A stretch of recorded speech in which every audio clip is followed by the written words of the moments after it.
व्यावसायिक निरामयतेच्या आवश्यक बाबीमधील आता दुसरी बाब आपण पाहतोय की कामगारांच्या कामाच्या उत्कृष्ट सवयी.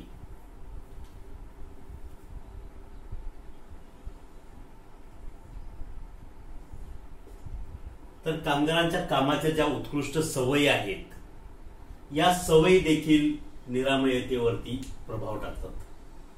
तर कामगारांच्या काय सवयी असतात पहा, किंवा काय सवयी असणं गरजेचं आहे. एक आदर्श कामगार, चांगला कामगार एका उद्योगामध्ये काम करत असताना तो कशा पद्धतीने त्या ठिकाणी कामाच्या ठिकाणी वावरेल, कामाच्या ठिकाणी काम करेल, कामाच्या ठिकाणीची जी स्वच्छता घेईल, त्याला एक आदर्श कामगार म्हणता येईल. तर त्याच्यामध्ये कोणते गुण असणे गरजेचं आहे की ज्यामुळं की जी व्यावसायिक निरामयता आहे, ही व्यावसायिक निरामयता त्याच्या कामावरती, त्याच्या कौशल्यावरती प्रभाव टाकून एक आदर्श कामगार म्हणून तो उदयाला येईल. हे असे गुण प्रत्येक कामगारामध्ये असणं गरजेचं आहे. त्या कंपनीच्या दृष्टीने, स्वतःच्या दृष्टीने, समाजाच्या दृष्टीने असे गुण घेऊन तो जर वागत असेल तर त्या ठिकाणी त्याला एक आदर्श व्यक्तिमत्व म्हणून देखील तो नावारूपाला येऊ शकतो. तर असे जे कामगार आहेत, चांगल्या निरामयतेसाठी किंवा व्यावसायिक निरामयतेसाठी काम करणारे, हे कामगारांना सुरुवातीपासूनच स्वच्छतेविषयी आवड असते. त्यांना कंपनीत आल्यावरतीच स्वच्छता आवडते असं काही नाही.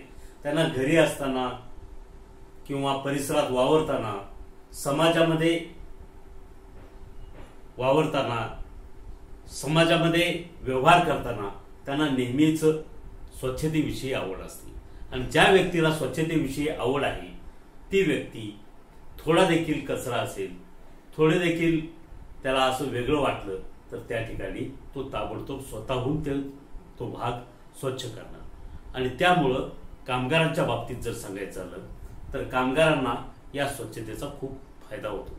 त्यांना ज्या ठिकाणी ते काम करतात त्या ठिकाणी स्वच्छतेसाठी ते आग्रही असतात.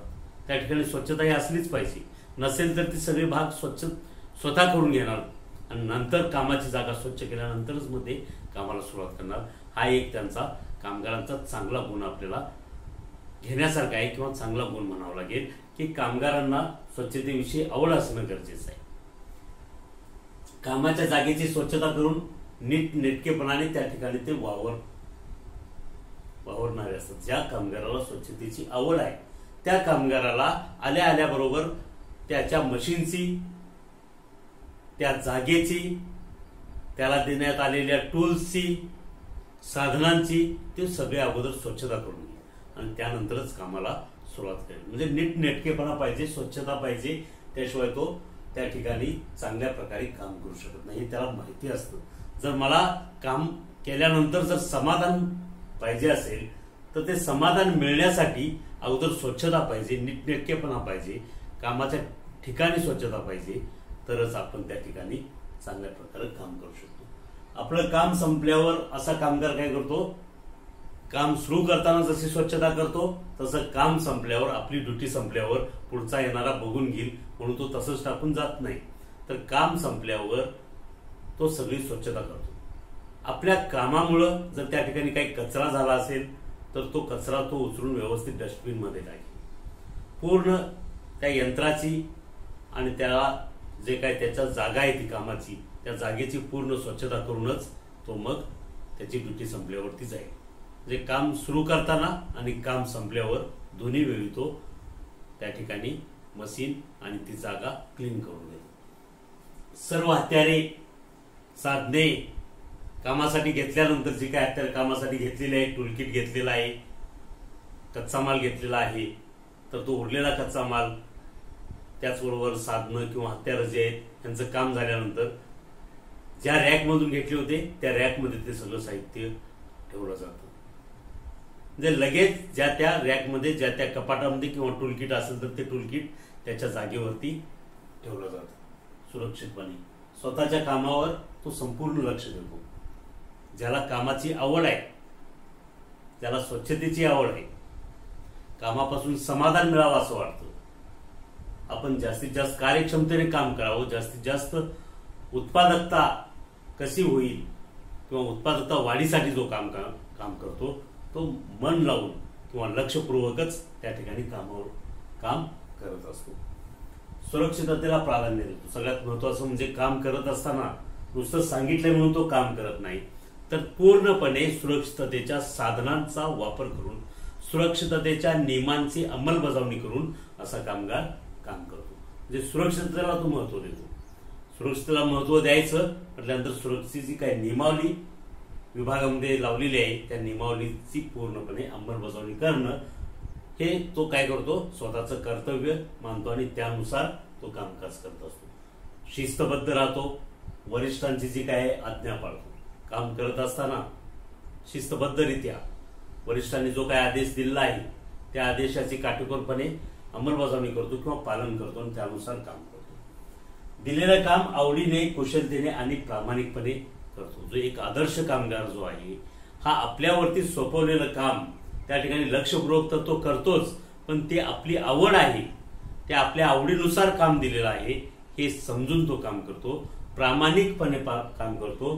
ते काम करत असताना आपल्यामध्ये जे कौशल्य आहे त्या कौशल्याचा पुरेपूर तो वापर करतो आणि हा वापर करून गुणवत्तापूर्ण उत्पादन तयार करण्यामध्ये आपला सक्रिय वाटा आहे हे तो त्या ठिकाणी सिद्ध करत असतो. बऱ्याचशा कामगारांना व्यसन असतात, परंतु त्यांनी जर ठरवलं की कामाच्या ठिकाणी व्यसन करायचं नाही, धूम्रपान असेल, दारू असेल, गुटखा, तंबाखू अशी जी व्यसनं असतात, ही व्यसनं कामाच्या ठिकाणी करणं ते आवर्जून टाळतात. आणि कामाच्या ठिकाणी व्यसन करायचं आवर्जून टाळलं. तुम्ही तंबाखू खायचं बंद केलं, समजा 8 तास ड्युटी आहे, ते 8 तास तुम्ही जर तंबाखू खाला नाही कंपनीमध्ये, तर तुमचं जे व्यसन आहे हे व्यसन ऑटोमॅटिक तुटतं. तुम्हाला घरी गेल्यानंतर सुद्धा तंबाखू खाण्याची आठवण होणार नाही किंवा गुटखा खायची आठवण होणार नाही. म्हणजेच तुम्ही जर कंपनीमध्ये काम करत असताना व्यसन करायचं नाही हा ठाम निश्चय घेतला तर तुमचं ते व्यसन सुटू शकतं. तुम्ही घरी गेल्यानंतर, बाहेर गेल्यानंतर देखील ते व्यसन करू शकत नाही. तर एक आदर्श कामगार जो आहे हा व्यसन करत नाही, घरी सुद्धा करत नाही, बाहेर करत नाही आणि कंपनीमध्ये देखील करत नाही. कामाच्या ठिकाणी विनाकारण गप्पा मारणे, वेळ वाया घालून टाइमपास करणे अशा गोष्टी त्याच्या बुद्धीला अजिबात पटत नाही. आपल्याला जे काही काम दिलेलं आहे, आपली जी काही कामाची वेळ आहे त्या वेळेमध्ये आपल्याला जे उद्दिष्ट दिलेलं आहे ठरवून उत्पादनाचं, ते उत्पादन पूर्ण करणं हाच त्यांनी ध्यास घेतलेला असतो. काही कामगार एकमेकाशी गप्पा मारतात, विनाकारण स्वच्छतागृहामध्ये जाऊन बसायचं, असे प्रकार कंपनीमध्ये होत असतात. तर तसं करणं हे त्या जो चांगला कामगार आहे त्याला वाटतं किंवा तो अशा पद्धतीने वेळ वाया घालवत नाही. लक्षात, ज्यावेळेस मधली सुट्टी असेल त्याच वेळी त्या सुट्टीचा तो जे काय असेल विश्रांतीसाठी, जेवणासाठी, नाश्त्यासाठी जी काही सुट्टी आहे त्याचा तो सदुपयोग करेल. परंतु अन्य वेळी, कामाच्या वेळी तो अजिबात टाइमपास करत नाही. कारखान्याचे सदैव हित पाहतो. आपण जे आहे हे त्या कारखान्यामुळे आहे, त्यामुळं कारखान्याचं हित पाहणं ही प्रत्येक कामगाराची जबाबदारी आहे, प्रत्येक कामगाराचं कर्तव्य आहे.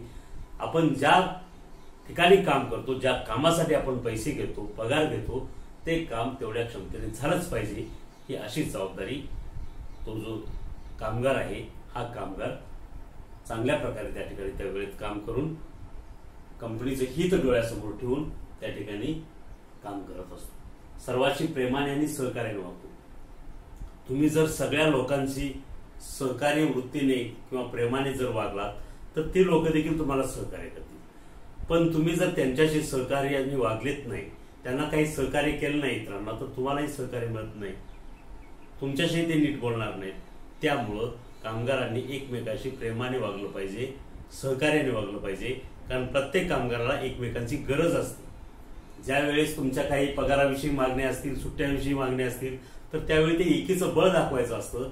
त्यामुळं अशा पद्धतीने सगळ्यांचा सहकार्य केलं पाहिजे, त्यांच्याकडून सहकार्य घेतलं पाहिजे. अशा भावनेने काम प्रत्येकानं करणं गरजेचं आहे. इतरांच्या कामात हस्तक्षेप करू नका. तुम्हाला जे काय काम दिलेलं आहे ते तुम्ही तुमचं काम करा. बाकीचा काय करतो किंवा तो काम करत नाही, तो काम टाळतो म्हणून तुम्ही टाळू नका. किंवा तू काम का टाळतो असं म्हणायचं जर तुम्हाला अधिकार दिला असेल तरच तुम्ही तसं त्याला म्हणू शकताय. अन्यथा तुमची काही जबाबदारी नाही त्याला काय म्हणणं. तो काम जर करत नाहीये, तो काम जर टाळतोय, तर त्याच्यावरची जो सुपरवायझर आहे, मॅनेजर आहे, इंजिनियर आहे, ते पाहून घेतील. तुम्ही जर त्याला बोलले तू काय काम करत नाही, तू का नाही करत, तू का काम टाळतो, तर विनाकारण तुमच्या दोघांमध्ये काही वितुष्टी, वैरी. तसं होऊ नये म्हणून आपल्याला जे काय काम सांगितलेलं आहे ते काम करा. वरिष्ठांचे जे आदेश असतील ते पाळा. तुम्हाला जर अधिकार दिला असेल दुसऱ्याच्या कामाची पाहणी करायचा, तरच त्या ठिकाणी तुम्ही करू शकताय किंवा त्यांच्या कामात हस्तक्षेप करू शकताय. अन्यथा तुम्हाला कोणताही अधिकार नाही इतरांच्या कामामध्ये हस्तक्षेप करण्याचा. कामाच्या ठिकाणी वेळे अगोदर उपस्थित राहा. तुम्हाला जी काही वेळ दिलेली आहे त्या वेळे अगोदर कामावरती हजर राहा.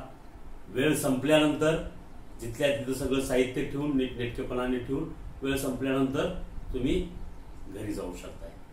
वेळेनंतर थांबण्याची काय आवश्यकता नाही. जर आवश्यकता असेल, वरिष्ठांनी सांगितलं असेल तर थांबू शकताय. तर वेळेचं तंतोतंत पालन केलं पाहिजे. वरिष्ठांच्या परवानगीशिवाय कामाच्या जागेवरून इतरत्र जात नाही. जे चांगले कामगार असतात ते विनाकारण टाइमपास, जसं आता मी सांगितलं तसं टाइमपास करण्यासाठी एका विभागातून दुसऱ्या विभागात जाणे, विनाकारण स्वच्छतागृहामध्ये जाणे, तिथं जाऊन तंबाखू खाणे, असे प्रकार होत असतात कंपन्यांमध्ये. तर जो एक आदर्श कामगार आहे, चांगला कामगार आहे आणि जो व्यावसायिक निरामयताच्या बाब लक्षात घेऊन काम करत आहे, तो काय करतो की वरिष्ठांच्या परवानगीशिवाय कामाची जागा सोडत नाही. ज्या वेळेस मधली सुट्टी असेल, जेवणाची सुट्टी असेल, त्याच वेळी तो कॅन्टीनला जाईल किंवा बाहेर जाईल. त्याच्या व्यतिरिक्त तो कामाची जागा सोडत नाही.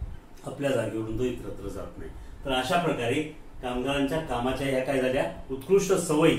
अशा पद्धतीने जो कामगार स्वतःला सवय लावून घेईल, अशा पद्धतीने कामाचं नियोजन ठेवेल, तर त्याला ती सवय कायमस्वरूपी लागते. ठीक आहे. फक्त या सवयी, चांगल्या सवयी ज्या आहेत ह्या फक्त कामापुरत्या नाही आहेत. तुम्ही घरी गेल्यानंतर देखील अशा पद्धतीने वागलात तर त्या सवयी सगळ्या चांगल्या आहेत. समाजामध्ये वावरत असताना, समाजामध्ये इतरांशी बोलत असताना, संवाद साधत असताना देखील तुमच्या या चांगल्या सवयी त्या ठिकाणी उपयोगी पडतात. तर अशा प्रकारे कामगारांच्या कामाच्या उत्कृष्ट सवयी हे व्यावसायिक निरामयतेसाठी एक आवश्यक बाब आहे. लक्षात